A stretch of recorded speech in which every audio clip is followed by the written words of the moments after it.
is Michelle Begue in the Colombian capital, Bogota, and as correspondent for CGTN in Colombia, I thought, why not give you a look into the world of coffee?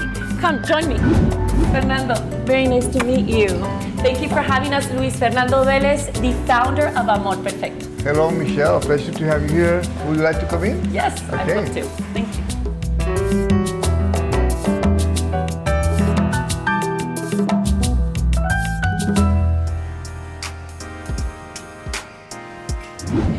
Luis, I want to start this interview because I think it's so interesting how Amor Perfecto got started.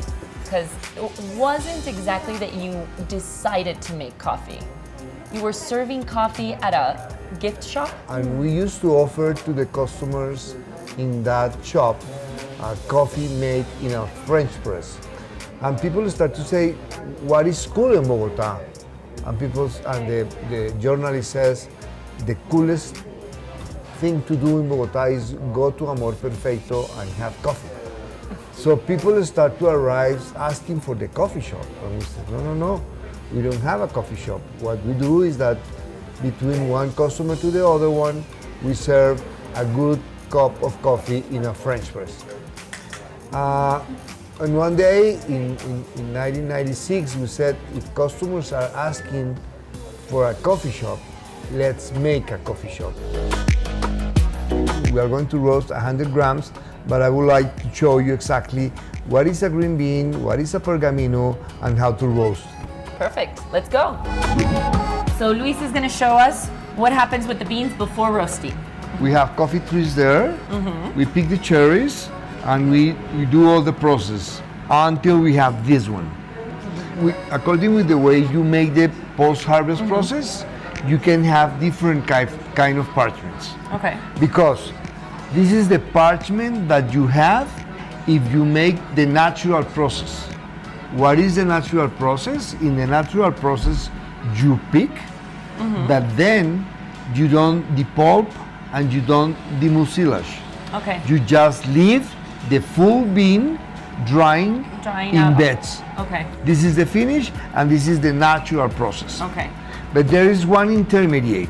The first one we talked about was this. Right. The result is this one, which is pergamino, and this process is the process that made very famous the Colombian coffee, because it's a coffee that is very soft, mild, delicious, with a very nice acidity. Wonderful. And then you have something in between, which is you do like the wash process, but instead of washing at the end, you depulp, take out a little bit of mucilage, but you go to the drying beds with mucilage still in the parchment. Oh, so you don't wash it completely. Exactly. You don't take out that meat. Exactly. That's between the seed and the. That's between the natural and the parchment. Okay. Why this color in the parchment? Because we let a little bit of mucilage in the beans. Because the more time you leave the seeds with the mucilage, the largest amount of fruit flavors, that there is more fermentation inside that creates flavors that not everybody likes. Then we went to the mill, and the final result is this one. Because you're taking out this. Because we take out the parchment. You take out the parchment. So the coffee seller sells you this, and then the roaster would be the one who takes out the parchment? No, the miller. The miller. Which is trillador in Spanish. So we are ready to roast. We're ready to roast. So we head over here. Are you gonna make something like this? And we're ready to roast. And we're back. And here we are with Daniel. Okay, let me introduce you Daniel. Daniel is one of our baristas in this store that is kind of like our flagship store. Okay. We have this lab. We are going to put the 100 grams. We already have a temperature of about 200 centigrades. Okay? What we have done is just dehydrating the beans. Okay. The real roasting period starts The end? after the first crack. What is the first crack? It's like with the popcorn, when the bean explodes. Okay. Okay? So I leave you with Daniel. Thank you. You're welcome. Wonderful. This isn't going to turn off at any point. You have to be attentive. We need to be careful because of the heat, the temperature. You can see maybe that sometimes start There's releasing smoke. like smoke here, so you need to play also with air. So after that, I just take this part of the drum and take the coffee out. It looks beautiful.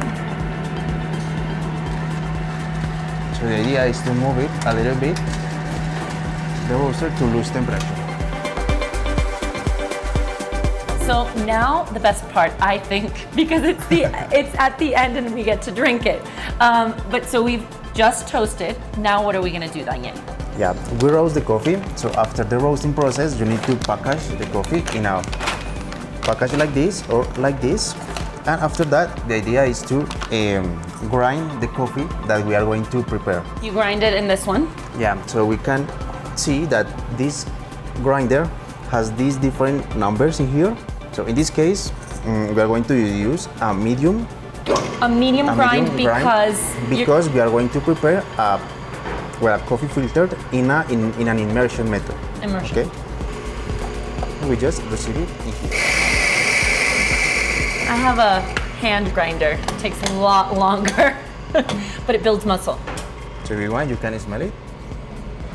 So in this case, we are going to prepare in the Colombian coffee pot. It's Okay. called Cafetera Colombia. Yes. So the idea is to preheat the method. If the water is completely boiled and above a certain degree, you're burning the coffee beans, and so it tastes a lot stronger. Exactly. So the idea is to prepare the water like maybe 4 degrees less than boil. Below boiling Below point. boiling point, thank you. So I do it right before you start to see the bubbles. Exactly. Could that be, yeah? Or if you heat the water, you can boil the water and wait 3 or 5 minutes Okay. that the water loses temperature. How much coffee per cup of water? In general, you can use 7 grams of coffee or 10, like 7, 8, 9 or 10 to 100 of water. Okay. So you can play also with the 100 quantities. milliliters of water. Milliliters of water, yeah. Okay. You can play also with the different varieties that you have to prepare.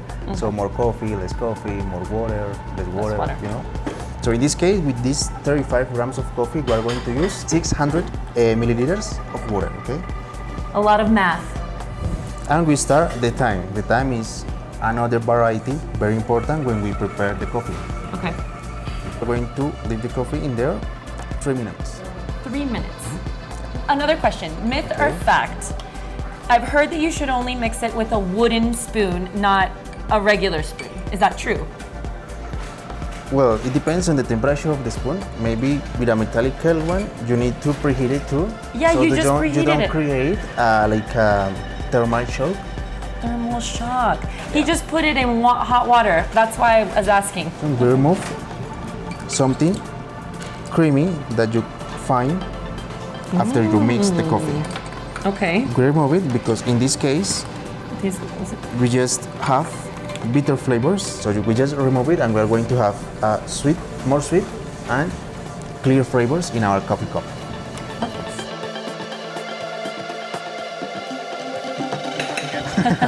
What is a macchiato? I feel like I don't even know what it is. The macchiato comes from Italy. The translation is manchado in Spanish. So it's an espresso like, with a little bit of milk. With a little bit of milk. Oh yeah, like exactly. tainted with a little, let's say, Exactly. manchado. For Amor Perfecto, it's always a pleasure to tell the people about the coffee culture. Coffee is not anymore a commodity. Coffee nowadays is a way of life. It's a way for balance the planet and balance all the value chain. It's one of the most unfair value chains in the world. Coffee growers only get no more than 5 to 4% of all the value of the coffee that you have in a cup. Yeah. So for us, it's a pleasure to tell the people what is behind of every cup of coffee. And speaking of, we have our coffee here. Yes, we have it. We are going to have a delicious coffee. It was made in something that we call the Colombian coffee pot, or La Cafetera Colombia. That at the end of the day, what is really the invention is this filter. Okay. 80% of the families in Colombia still make the coffee at home in a pot like this one, which is just water, and you add the coffee ground, and you stir it, wait for a while, and then serve it. The good advantage of this one is that you have the filter On the top. on the top, and the filter avoids any grounds to go into your cup. Coffee. Wonderful. And this is from patented by Amor Perfecto. Salud. Salud.